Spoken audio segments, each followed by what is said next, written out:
Je sais pas si c'est moi qui ai trouvé le tarot ou si c'est lui qui m'a trouvé, mais moi je pense que parfois c'est le chemin qui nous trouve, et c'est pas nous qui trouvons le chemin. C'est comme une évidence, et puis c'est sûr que le tarot a dû être fort pour moi, parce que vu que je fonctionnais très fort avec le visuel, j'étais attiré par les images, et ces images sont tellement anciennes, et elles sont tellement gravées dans l'inconscient collectif que tout de suite elles parlent à l'inconscient.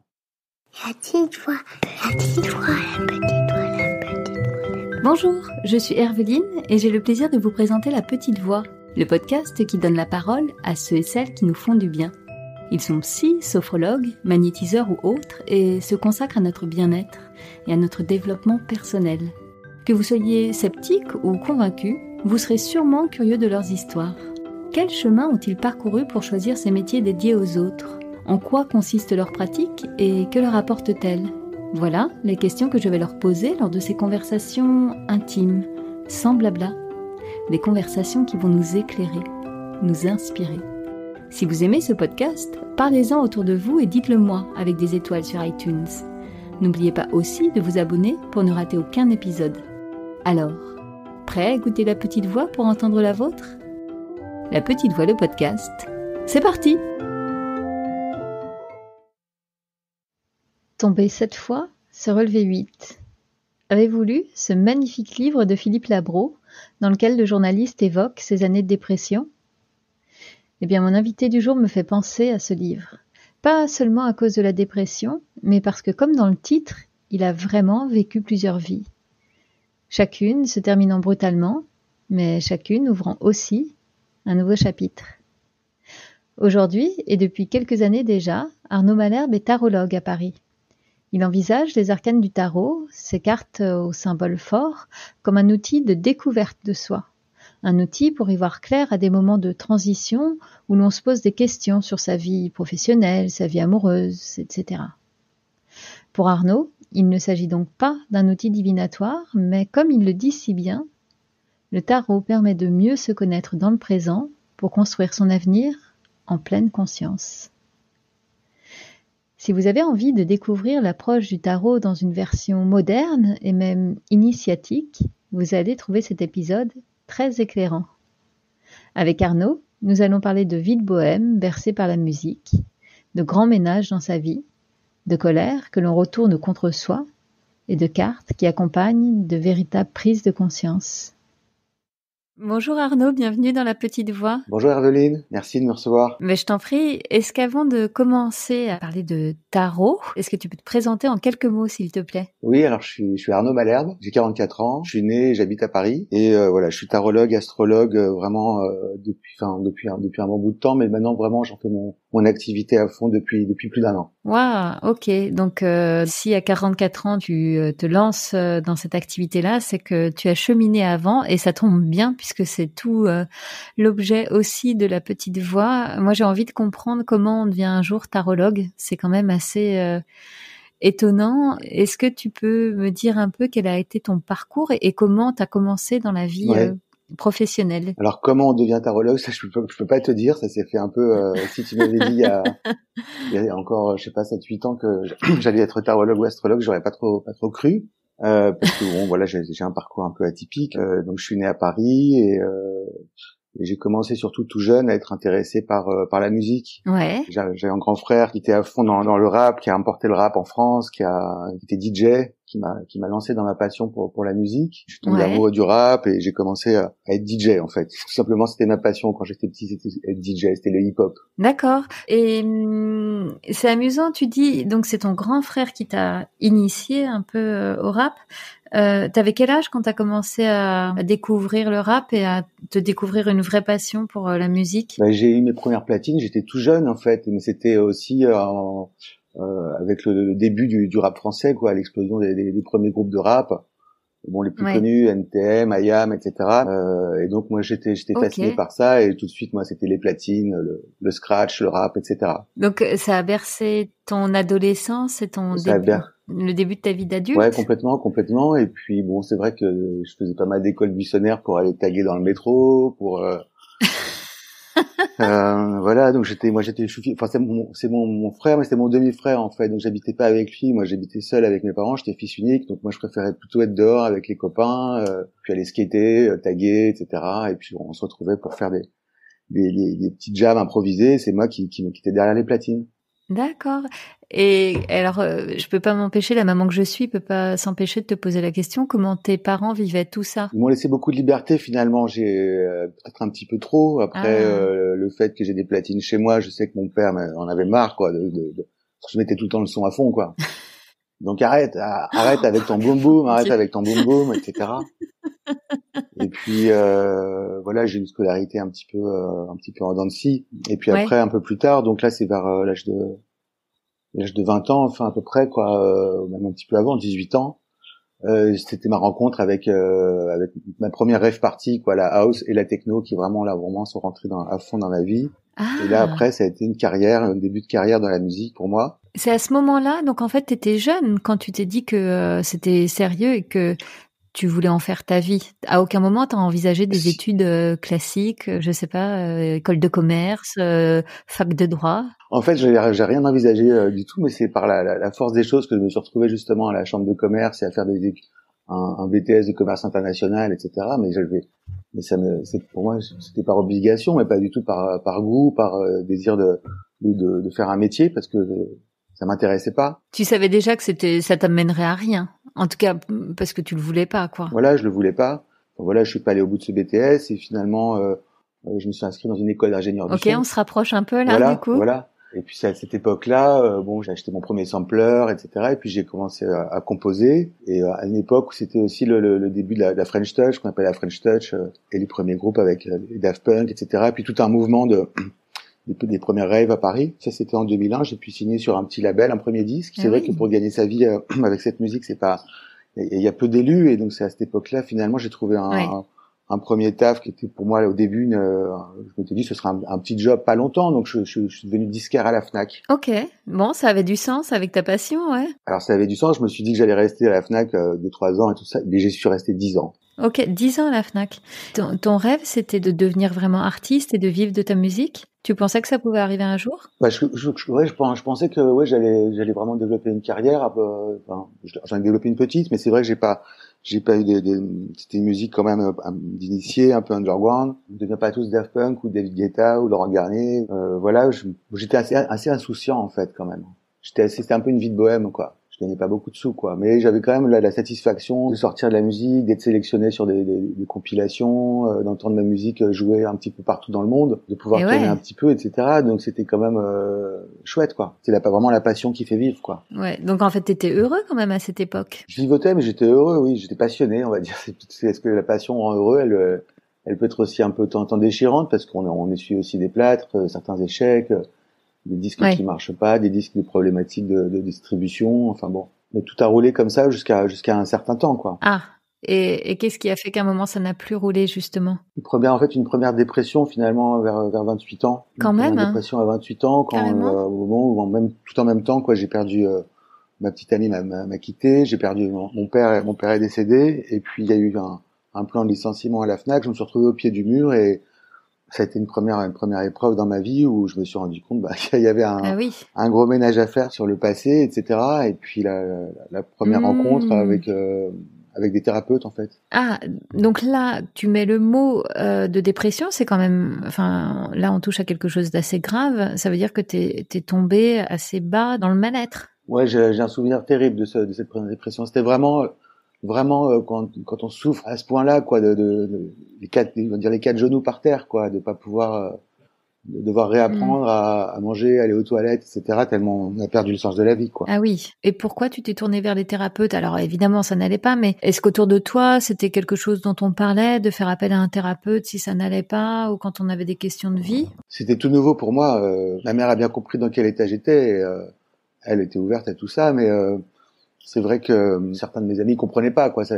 Comprenaient pas pourquoi j'étais dans cet état-là. Ils pensaient que c'était simplement une petite déprime, mais pas un malaise profond et une crise qui était salutaire et qui était finalement salvatrice. Mais voilà, il fallait commencer à faire un gros ménage sur tout mon passé, toute ma vie. Et j'ai pas eu le choix de toute façon que d'être arrêté, d'être mise au vert complète pendant un mois. Et puis à cette époque-là, j'avais pas les forces et donc j'étais obligé de prendre des antidépresseurs pendant un moment. Mais j'ai fait le travail correctement. Ouais. J'ai fait une grosse année de thérapie, etc. Et je m'en suis sorti et je suis ressorti de là tout guiret comme un sous-neuf, prêt à en découdre. Ah, donc t'as vraiment, voilà, il fallait toucher le fond pour repartir de nouveau et peut-être mieux te connaître. Voilà, c'est ça. Donc c'était le début finalement d'un chemin de connaissance de soi et de comprendre aussi ce qu'on accumule finalement, les cuirasses qu'on se construit, les surprotections, les masques qu'on porte pour supporter la vie, pour aimer les autres, pour être aimé, etc. Puis au bout d'un moment, tout ça, c'est frite, quoi. J'ai su rebondir, j'ai dû le faire plusieurs fois. Et voilà, donc ça a été aussi le début de la lecture de certains ouvrages.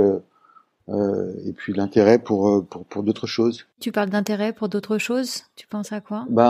En fait, j'ai perdu mon père et puis ma mère était déjà remariée et bon, ma mère a toujours été, s'est toujours intéressée à la théologie, à la spiritualité, au monde ésotérique, etc.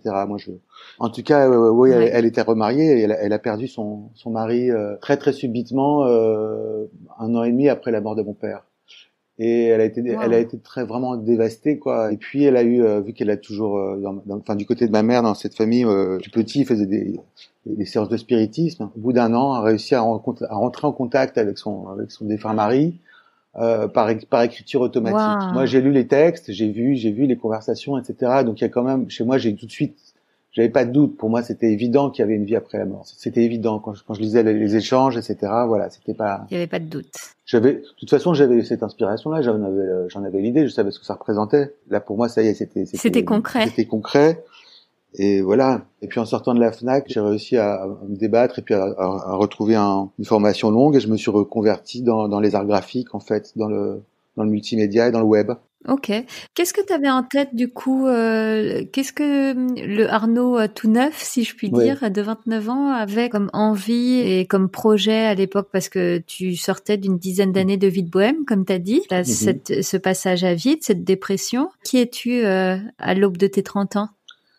Quelqu'un qui a envie d'apprendre. Donc là, j'ai voulu me tourner vers de nouvelles matières et puis voilà, j'ai trouvé une école multimédia qui m'a formé au métier du web, au graphisme, etc. Et là, pour le coup, je me suis réveillé plutôt un bon élève, contrairement à ma petite enfance ou à ma jeunesse, et plutôt super motivé. Ça m'a passionné, j'ai adoré ça, travailler avec les couleurs, ça a agrémenté mon CV. Et puis, en sortant de cette formation, voilà, j'ai pu trouver du boulot dans des agences de web, par lesquelles je suis passé un temps. Moi, je connaissais pas de toute façon je savais pas ce que c'était que les 35 heures, moi, jusqu'à 30 ans. Ben oui. Et donc là, la découverte, voilà, des 35 heures, etc. Bon, et donc c'était bien au début. Au début, c'était bien. Mais rapidement, c'est vrai que il manquait de sens, quoi. Je travaillais pour des marques qui me passionnaient pas. On partait en brief. Moi, ce qui m'intéressait, c'était faire du joli, quoi. Mais le fond du brief et les stratégies commerciales, pour moi, ça me dépassait, quoi. J'ai jamais été un très très bon là-dedans, quoi. En fait, on retrouve ta fibre artistique dans ce métier-là, comme dans ton premier métier de musicien, quoi. Et du coup, évidemment, la dimension artistique, elle s'entend pas toujours très bien avec le monde du business, quoi. Il y a des gens qui arrivent bien à allier les deux, quoi. Moi, c'est vrai que j'ai jamais été un très bon commercial. Les gens me recrutaient parce que j'étais original, pas forcément parce que j'étais très carré, quoi. Donc t'as bossé dans plusieurs agences comme ça? Ouais, donc je suis passé par 3 agences web. Enfin, au moment où je me suis reconstruit aussi, voilà, je suis retombé amoureux de quelqu'un avec qui j'ai passé du temps, avec qui j'ai emménagé, et donc voilà, je suis rentré dans un nouveau moule, on va dire, une nouvelle case où j'étais dans une vie de couple, avec voilà ses horaires de bureau, prendre le métro tous les matins, rentrer le soir. Ouais, on était très loin de ce que tu vivais quelques années auparavant dans le monde de la musique. Ouais, c'était très différent. Donc j'étais content. Moi, c'était sur le papier, c'était super. J'avais une vie, je gagnais bien ma vie, avec l'espoir de construire une vie de famille. J'étais amoureux, j'avais un travail, j'aimais ce que je faisais, mais j'ai commencé à arrêter de faire de la musique, quoi. Ça me manquait un petit peu quand même. Et ça me manque toujours un peu d'ailleurs. Mais voilà. Et puis surtout, je suis rentré dans ce moule. Et un jour, en allant au travail dans le métro, je me suis effondré complètement en larmes sans savoir pourquoi. Là, je suis arrivé, j'ai dû sortir au métro de la Muette et j'ai pleuré pendant 3 heures. Je me suis vidé à chaudes larmes sur un banc et je ne savais pas pourquoi. J'ai rien vu venir. Alors que j'avais une compagne qui m'aimait, j'étais amoureux, on avait un super bel appart et je me suis écroulé comme ça. Donc j'ai pas vu quoi. Wow. Donc qu'est-ce qui se passe là? Tu pleures pendant 3 heures, mais comment on agit après ça? On lutte, on comprend pas, mais on se dit que ça va aller, que tout va bien aller, etc. En fait, c'est l'âme qui parle à l'intérieur, C'est l'âme qui vient te réveiller, quoi. Et puis, ben, on se dit, on va prendre des vacances et puis ça va aller mieux. Donc, on part en vacances en Italie et puis là, tout va bien. Et puis, quand on rentre, et ben, là, je me trappe une péricardite. C'est une inflation du péricarde, c'est l'enveloppe qui entoure le cœur. Le cœur qui te parle. Donc, là, l'inflammation. Décidément, ton corps, là, avait des messages à te faire passer, très clair. C'est pas longtemps après ça, finalement, que j'ai découvert, aussi d'autres formes, d'autres choses, notamment Lise Bourbeau et Écoute ton corps, et puis les 5 blessures de l'âme. Et une fois de plus, la vie me disait, non, c'est pas par là, tu croyais que c'était bien, mais tu ne t'écoutes pas, voilà. Et donc, sans l'avoir vu venir, j'ai refait une forme de dépression encore. Mais aussi avec le deuil de ma compagne, de ma copine qui est partie, et puis à nouveau un licenciement économique. Tiens, donc la situation qui se répète. Qui se répète, ouais. Étonnant. Ceux qui résistent persistent. On dit, de temps en temps, on dit ça. Comment t'as réagi cette fois-ci, puisque quand même t'avais plus de maturité que la première fois, peut-être un peu plus de recul. Déjà, j'ai compris que j'avais du mal quand même avec la hiérarchie. Enfin, je serais mieux à travailler à mon compte, quoi, pour moi-même. Ok. Et puis que j'ai compris aussi que j'avais mis de côté justement une partie de ma créativité, parce que j'avais dédié toute mon énergie au couple et puis c'est d'entrer dans des cases finalement où je pouvais plus développer mon originalité. Je me suis castré moi-même, hein. C'était pas de la faute de ma compagne, hein. C'est moi qui ai fait ces choix-là. Oui. Je me suis frustré moi-même. Ça fait partie sûrement d'une frustration. Et oui. La frustration engendre la colère, et la colère, je pense que je l'ai retournée contre moi. Puis bon, j'ai continué mon évolution, mes lectures, et puis là vraiment, ça a été la quête de sens, quoi, la quête du sens. Et puis c'est à peu près à ce moment-là que j'ai rencontré le tarot. En fait, ma mère avait entendu parler d'une systémie qui s'appelle le référentiel de naissance. C'est une sorte de thème calculé à partir de la date de naissance avec le tarot. Alors pardon, la néophyte que je suis, je me dis tiens, c'est un mélange d'astrologie puisqu'on évoque la date de naissance et de tarot puisque là on utilise des cartes également.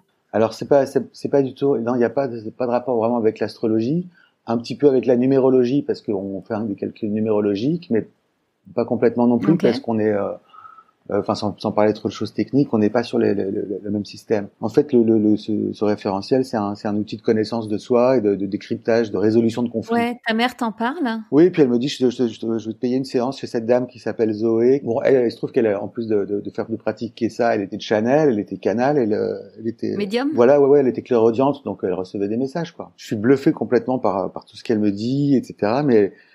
Déjà, elle me fait comprendre que la petite voix à l'intérieur de moi, c'est pas moi. Je fais, mais comment ça? Elle me dit, non, tes pensées, c'est pas toi. Je comprends pas, moi, ce que ça veut dire, ça. Comment ça, mes pensées, c'est pas moi? Non, c'est pas toi.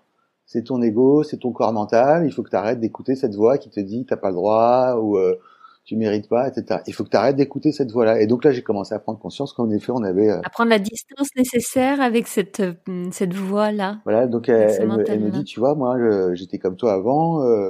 Et j'ai compris que cette voix à l'intérieur, il fallait la dresser. Alors toi, cette petite voix, tu l'appelles comme tu veux, et tu lui dis de se taire quand elle est trop présente. Quand elle te sabote. Voilà, donc aujourd'hui, je l'appelle le censeur enfin bon, on peut lui donner toutes sortes de noms, mais je me suis rendu compte que voilà, on n'était pas ça, on n'était pas simplement nos pensées. On n'est pas nos pensées, non, c'est on vrai. est beaucoup plus que ça. Et à travers ces messages, elle m'a parlé de couleurs, de peinture, elle me voyait dessiner, faire de la peinture. Bon, j'étais graphiste, mais j'étais pas vraiment dessinateur ni peintre. Tout ce qu'elle a révélé finalement s'est produit 1 ou 2 ans après, parce que je me suis lancé dans la sérigraphie, dans le dessin pur. J'ai oublié de te demander, pardon, t'avais quel âge quand tu l'as rencontré, cette personne? Je devais avoir 33 ans, 34 ans.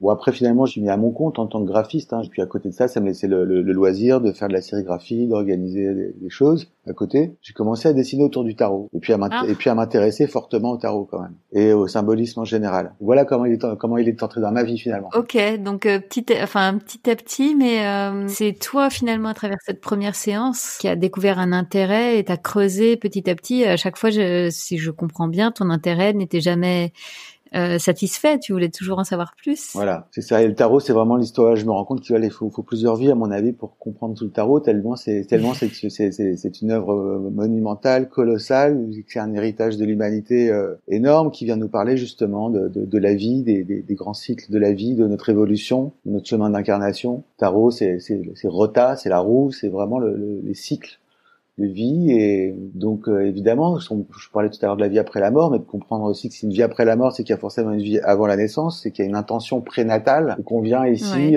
faire un chemin bien personnel à chacun et pour essayer d'élever la conscience et d'aller vers plus de lumière. Le tarot peut nous y aider. Et ça, du coup, finalement, ce qui t'a plu dans le tarot, c'était aussi toute cette philosophie autour. C'est sûr que le tarot a dû être fort pour moi, puisque vu que je fonctionnais très fort avec le visuel, j'étais attiré par les images, et ces images sont tellement anciennes, et elles sont tellement gravées dans l'inconscient collectif que tout de suite, elles parlent à l'inconscient. Je sais pas si c'est moi qui ai trouvé le tarot, ou si c'est lui qui m'a trouvé, mais moi je pense que parfois c'est le chemin qui nous trouve, mais c'est pas nous qui trouvons le chemin. C'est comme une évidence, et puis enfin, aujourd'hui, en tout cas, c'est mon outil. Après, je fais de l'astrologie, je développe d'autres choses, mais il y a quelque chose de génial dans le tarot parce qu'on peut le pratiquer sous plein d'axes, de plein de manières différentes. Mais alors, c'est intéressant. De toute façon, on va en reparler là tout à l'heure du tarot. Moi, j'aimerais juste comprendre maintenant comment ces 10 dernières années, tu as réussi à glisser de je découvre le tarot et ça m'intéresse beaucoup à je deviens tarologue, parce qu'il y a quand même bien sûr une marche à passer, quoi. Bah, je suis resté pendant assez longtemps quand même en tant que graphiste avec un client qui me faisait bien vivre, donc j'avais pas des masses de travail énormes, donc j'avais tout le temps à côté moi aussi pour me former, pour lire, pour aller en profondeur dans la compréhension du tarot, de cette œuvre. Donc j'avais fait cette exposition autour des archétypes, du monde du symbole, et puis j'ai eu pas mal de messages de gens qui m'ont dit mais pourquoi tu fais pas ton jeu de tarot? Ça a mis un petit peu de temps avant de venir, jusqu'à ce que je dessine une première vraiment, que je me dise tiens, parce que il y a une structure qui bouge pas dans le tarot, il y a une structure très parfaite, une architecture parfaite, quoi, comme les pyramides, c'est quelque chose voilà qui est solide, et donc cette structure il fallait la respecter. Et j'ai commencé par à dessiner les 22 arcanes majeures. On parle des arcanes pour les cartes de tarot, on dit pas des cartes, on dit des arcanes. Un arcane c'est un mystère, un secret finalement. Et donc j'ai commencé par dessiner, vu que je travaillais sur Illustrator, j'ai fait tout ça de façon digitale. J'ai trouvé un style, je me suis vraiment amusé à casser les codes, à mettre aussi toute ma culture hip-hop dedans. Il y a du hip-hop, il y a des fils de conduite en basket. Enfin, je me suis amusé vraiment. Et puis j'ai réussi à trouver un contrat d'édition et donc à pouvoir sortir mon propre jeu de tarot. Et donc là, il a fallu que j'écrive un petit livre avec. Et vu que j'avais eu plusieurs enseignements, plusieurs professeurs, on va dire entre guillemets, plusieurs maîtres différents, plusieurs enseignements différents, ça m'a permis de me concentrer, de dédier du temps à l'écriture de ce petit livre qui accompagnait ce jeu. Le process a été assez long et et donc il est sorti en octobre 2018, à un moment justement où une fois de plus patatras, mon gros client justement là qui était, parce que j'étais un petit peu insouciant, j'étais freelance mais j'avais pas beaucoup de clients, j'étais un petit peu sur mes lauriers quoi. Bon, et donc ce client a mis fin à notre collaboration au moment où mon jeu est sorti. Et là, je me suis dit, bon là, j'étais très content de ce jeu sorte. Et en parallèle de ça, je me suis formé aussi à la pratique du référentiel de naissance. J'ai suivi tout un cursus de formation pour devenir praticien. Je m'étais aussi formé pas mal à l'astrologie. Et puis là, je me suis dit, ça y est, je me lance, quoi. J'ai pas envie de retourner à la pêche aux clients pour aller travailler, pour faire des sites internet à tout va, pour des clients qui ont plus d'argent, qui ont pas les moyens, qui veulent toujours changer les trucs au dernier moment, je dis, ça suffit, quoi. Et puis, je connaissais aussi mon propre thème. Et je sais que plusieurs fois, on m'avait indiqué que j'avais une voix de thérapeute. Ah, et une voix d'aide à la connaissance. En tout cas, ce qui est amusant, c'est que tu es entré dans le tarot de manière pro à travers ton métier. Je trouve amusant de voir combien et c'est pas la première fois que je me fais la réflexion en entendant un invité. On a l'impression que parfois il faut faire des ruptures hyper franches dans la vie et puis on quitte sa grande boîte pour devenir thérapeute. Là, c'est une voie entre deux que tu as choisie. Je sais pas, est-ce que c'était conscient à l'époque pour toi? Est-ce que tu te disais, tiens, je lance mon jeu de cartes, mais peut-être un jour je vais être tarologue? Après, être tarologue, est-ce que c'est un vrai métier? Est-ce qu'il y a des gens qui sont tarologues et qui n'en font pas un métier? J'étais déjà tarologue dans l'âme puisque j'étais passionné par le tarot. Je faisais des tirages pour des amis, je faisais des choses pour des amis. Disons que j'ai dû me lancer un peu sans filet. C'est sûr que j'avais pas de sécurité, j'avais pas de chômage, etc. Et que c'était un sacré challenge, un gros défi et que je suis un peu fou, quoi. Je suis un peu fou. Il y a un fou, hein. Il y a le mat dans le tarot, on appelle le fou. Mais finalement, les fous ne le sont pas toujours autant qu'on le croit, non? Et non, parce que le fou dans le tarot, c'est aussi le sage. Et ben voilà. Où se trouve la folie et la sagesse. Bon, en tout cas aujourd'hui, je sais que je suis sur la bonne voie, je sais que je suis sur ma voie parce que non seulement c'est ma passion, mais parce que aussi j'ai beaucoup de retours et j'ai aussi des expériences qui montrent que j'aide les gens. Parfois, je leur fais prendre conscience de certaines choses et j'ai aussi quelques cas de gens qui d'un coup net comprennent des choses, sortent de la souffrance, etc. Donc ça, c'est le plus beau des cadeaux que je puisse avoir parce que là, j'incarne vraiment peut-être mon chemin de vie, quoi. En tout cas, tu le ressens comme ça, toi? Ouais, bien sûr, parce que bon, non seulement moi, comme je te disais au début, j'ai toujours adoré apprendre et repartir en formation, etc. Oui. Mais je sais aussi que je tiens quelque chose de mon père et j'ai ce goût-là. J'ai le goût de la transmission, j'ai le goût de donner des cours. Depuis un an maintenant, plus d'un an maintenant, je donne des cours, je fais des stages, je donne des cours de tarot et je fais des formations. Et c'est génial, quoi. J'adore ça parce que il y a l'échange des personnes, les gens sont passionnés. C'est ça, c'est vrai. En tout cas, ce qui est amusant, c'est que je me dis, tiens, tu parles du goût de la transmission de ton papa, tu nous as parlé tout à l'heure du goût pour l'ésotérisme de ta maman. Finalement, tu as trouvé un chemin qui va bien, enfin, ouais. dans quelque part dans la lignée familiale. Ouais, tout à fait. Bon, comme je t'ai dit, mon père est plus là, j'aurais voulu qu'il soit là, j'espère. Enfin, il est forcément quelque part. Moi, quant à ma mère, je pense que oui, elle est fière de moi parce que, évidemment, le tarot lui parle. Elle aussi, elle connaît beaucoup de choses. C'est chouette. T'es allé au bout de la logique. Et justement, maintenant, moi, j'aimerais qu'on parle un peu de tarot parce que je t'avouerais que j'ai l'impression d'en entendre parler de plus en plus dans ce mouvement-là de développement personnel. Moi, j'en avais une fausse idée avant de regarder des contes comme le tien. J'associais ça beaucoup à de la prédiction. Et puis, j'ai compris, et en suivant des contes, et aussi parce que j'ai fait une consultation avec toi quand même, j'étais curieuse d'en savoir plus, que c'était plus un outil en fait de connaissance de soi. Est-ce que et c'est ce que tu nous disais d'ailleurs tout à l'heure toi aussi, mais comment tu décrirais ce qu'est le tarot et ce que ça apporte aux personnes qui viennent te consulter? C'est tellement vaste et puis tellement ancien.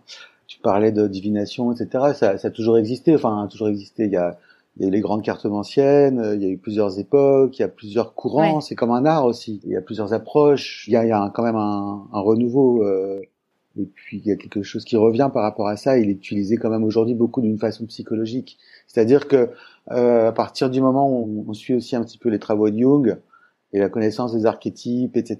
Voilà, il y a aussi le côté jungien là-dedans, et il y a eu des études qui ont été faites par des professeurs, des médecins, etc. qui ont vraiment testé les images de tarot au même titre que les taches d'encre là de Rorschach.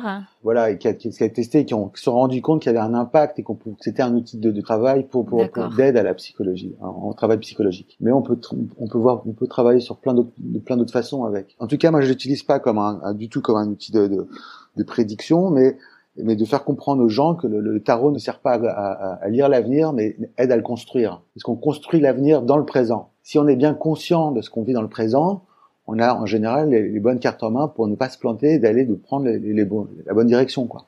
Génial, c'est une jolie façon de le voir. Et du coup, qui sont les gens qui viennent te voir? Pour quelles raisons on consulte un tarologue?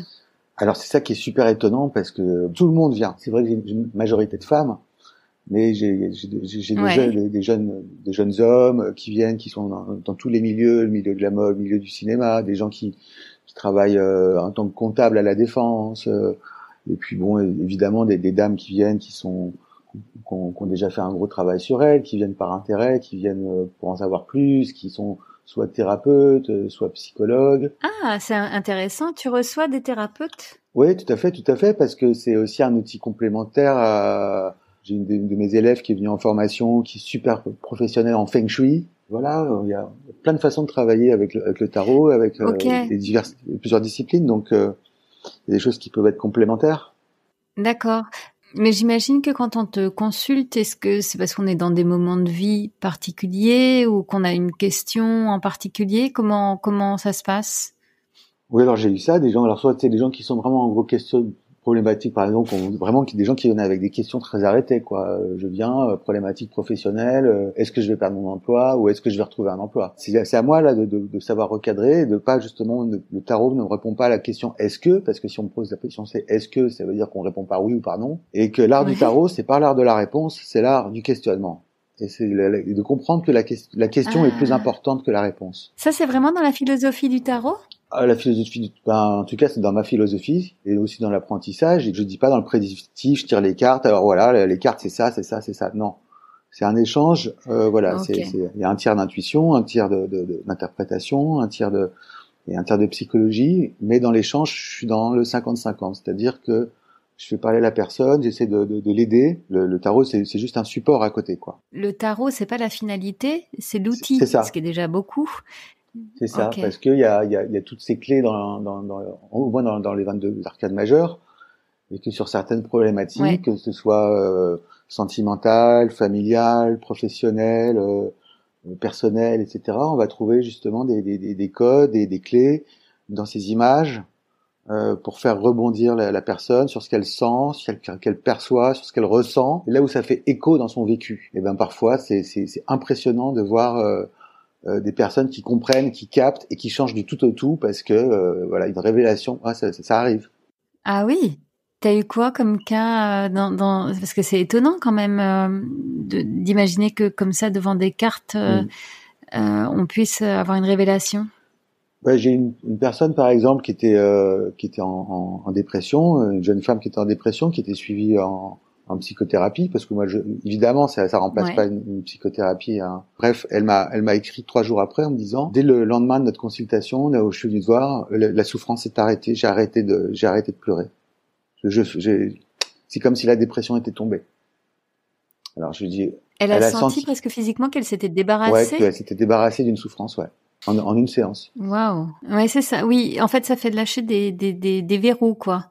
C'est ça, c'est exactement ça. Il y a des verrous, et s'il y a des verrous, il y a des clés quelque part. Donc moi j'essaye d'aider la personne à choper la clé pour aller déverrouiller. C'est exactement ça. Donc en consultant, quand on est dans celui qui consulte, on a les cartes sous les yeux et la symbolique de la carte, etc., peut être à ce point frappante qu'elle va aller interpeller quelque chose à l'intérieur de nous, même pas nécessairement en conscience, mais Mais voilà, ça justement, va agir sur quelque chose qui était bloqué. voilà, c'est pas en conscience, non. Après moi je suis là pour accompagner, pour expliquer aussi, pour questionner. En fait, on peut pas. Si moi je m'achète un jeu de tarot et que je tire les trucs dans mon coin, ça ne suffit pas. Il faut aussi cet Ouais. accompagnement-là. Alors, même si on connaît bien le tarot, c'est-à-dire que c'est pareil dans plusieurs domaines, hein. Le faire pour soi-même, c'est beaucoup plus difficile. On est aveuglé un petit peu. C'est pas très facile de le faire pour soi. Donc c'est sûr que de faire un travail en participatif et en accompagnement, c'est beaucoup plus efficace. Ouais. Eh oui, bien sûr. Arnaud, tu te vois où dans 5 ans? Je sais pas, peut-être au bord d'un lac, dans un espace au bord de la nature où je puisse recevoir Pas des mal. gens, collaborer pour former des personnes justement, peut-être à toutes sortes de matières autour du symbolisme et voilà, l'astrologie, le tarot, aussi peut-être toujours avec un petit atelier artistique quand même pour ne pas oublier que j'ai des choses à créer aussi de mes mains. Voilà. Ah, génial. Bon, à suivre suivre. alors. Du coup, Arnaud, pour conclure notre entretien, tu le sais, j'ai des questions rituelles pour mes invités et tu n'y échapperas pas. Ma première question, Arnaud, j'aimerais savoir si tu écoutes ta petite voix. Ah, moi, je t'en ai parlé tout à l'heure de la petite voix. Alors, c'est pas... Et ouais, tu l'as déjà évoqué, mais c'était pas la petite voix très sympa, hein. Ouais, c'est ce que j'allais dire. Il y a plusieurs petites voix, finalement. C'est ça. Alors, la petite voix, est-ce que c'est mon intuition? Quand je suis en consultation et que je l'écoute, etc., j'essaye de me connecter au maximum à elle et voilà. J'essaye en tout cas, d'écouter davantage le sage en moi que celui que j'appelle le censeur ou le corps mental. Mais moi, je développe mon intuition, c'est sûr. En tout cas, déjà, tu arrives à faire la part entre ce mental et cette vraie petite voix, cette intuition. C'est pas toujours facile, mais la méditation aide à ça. Le corps mental est quand même assez fort chez moi. Justement, tu nous parles de méditation. Je passe à la question suivante. Est-ce que tu as un rituel bien-être quotidien? Je travaille beaucoup chez moi. La première chose que je fais, c'est je sors. Je vais me faire une petite promenade. Je vais au parc et je vais faire une méditation au parc. Et puis si vraiment il pleut trop, je m'arrête et j'écris le matin. J'ai lu le bouquin qui s'appelle Libérer votre créativité là de Julia Cameron. C'est un bouquin qui aide justement à retrouver ça. Et puis ça passait justement par un rituel. Et le rituel, elle appelle ça les pages du matin. Et depuis que j'ai commencé ça il y a quelques années, j'ai jamais arrêté en fait d'écrire le matin. Je vide la corbeille, je fais ma petite to-do list, je fais mes colonnes, j'écris mes trucs, j'ai mangé 3 fois des nouilles. Bon, enfin moi, des trucs complètement inutiles, mais voilà. Et pourquoi pas? Et tu vides la corbeille. Voilà, je vide la corbeille, voilà, des rituels. Et le rituel permet de sortir des routines. Donc j'invite vraiment tout le monde à... Alors c'est amusant parce qu'on associe pourtant, enfin, je ne sais pas pour mais moi j'associe facilement le rituel à quelque chose de routinier. Eh non, et toi, tu es en train d'expliquer que c'est l'inverse. Ben justement, enfin, Tiens, alors vas-y, c'est hyper intéressant. Ben, il y a une vidéo sur YouTube de Georges Collet qui donne justement des clés pour sortir des habitudes toxiques et de tout ce qu'on fait en mode robot. Et pour en sortir, il explique que justement, et ça a été pratiqué dans toutes les civilisations. On peut en sortir à travers le rituel. De se mettre une petite habitude qu'on fait en conscience pour sortir des enfermements inconscients. Ouais, d'accord. Et effectivement, le journaling, là, comme tu le dis, l'écriture quotidienne est certainement un bon moyen de sortir de ces mécanismes inconscients. Tu nous as pas mal parlé de livres pendant tout notre échange. J'ai l'impression que la lecture, c'est vraiment un truc qui t'accompagne beaucoup. Et du coup, je vais te poser une question hyper dure, certainement pour toi. Est-ce que tu peux me citer un livre qui a particulièrement éclairé ton chemin de vie? Un seul? Voilà. Celui qui a été déclencheur d'une prise de conscience. C'est un best-seller encore, qui en anglais s'appelle The Road Less Traveled. S'appelle Le chemin le moins fréquenté. Il y a un auteur qui s'appelle Scott Peck. C'est un livre américain qui m'a au moins autant aidé que ma première psychothérapie à traverser cette première dépression. Et Le chemin le moins fréquenté, voilà, qui est un livre de développement personnel qui pour certains peut paraître de la psychologie de comptoir. Mais moi, ce livre m'a beaucoup aidé. Super, merci pour le conseil lecture. Et j'ai une dernière question, Arnaud. J'aimerais savoir si tu es heureux. Si je suis heureux, oui, je suis heureux. Donc aujourd'hui, je peux dire que je suis heureux, oui. Super. Bah écoute, c'est pas mal de conclure là-dessus. Qu'est-ce que t'en penses? Ouais, c'est très bien. C'est ce que j'invite aussi à faire souvent en consultation. C'est souvent essayer de s'arrêter au moment d'une note positive. Merci à toi Arnaud, c'était hyper intéressant ce parcours et puis cette découverte du tarot. Vraiment, merci d'avoir pris ce temps-là pour partager tout ça avec nous. Merci. Avec plaisir. À bientôt. La Petite Voix, le podcast, c'est fini pour aujourd'hui. Rendez-vous mardi dans 2 semaines pour le prochain épisode. Si celui-ci vous a plu, alors dites-le moi avec des étoiles sur iTunes. Parlez-en aussi autour de vous. Et pour ne rater aucun épisode, pensez à vous abonner sur votre appli de podcast ou sur les réseaux sociaux. Vous me trouverez en cherchant La Petite Voix, le podcast sur Facebook, Instagram, Twitter et YouTube. D'ailleurs, c'est sur ces pages que je vous raconte les coulisses de ma rencontre du jour et que vous trouverez toutes les références de l'épisode. Une dernière chose qui me tient vraiment à cœur, je serais ravie d'échanger avec vous sur vos impressions, de recevoir vos questions et vos suggestions sur les invités que vous aimeriez entendre. Alors surtout, n'hésitez pas à m'écrire. Merci beaucoup et à bientôt sur La Petite Voix.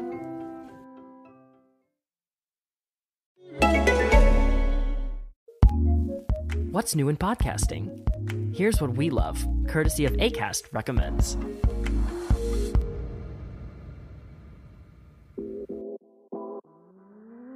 Hey, I'm Peter Weber. And I'm Dustin Kendrick. Once upon a time, we both filled out applications to find love on national television. But we had no idea where that journey would take us. Now we are living together in New York City. What better way to share our experiences than starting a podcast? Bachelors in the City is a show about, well, us, 2 bachelors living in the city. We'll talk about why we love the city so much, our experiences day to day as they come, and of course, we have to talk a little bit about love. And we'll talk to the finest people New York has to offer. New episodes every Wednesday, and you can subscribe right now wherever you listen to podcasts. You can also find us on Instagram at Bachelors in the City Podcast. Acast recommends.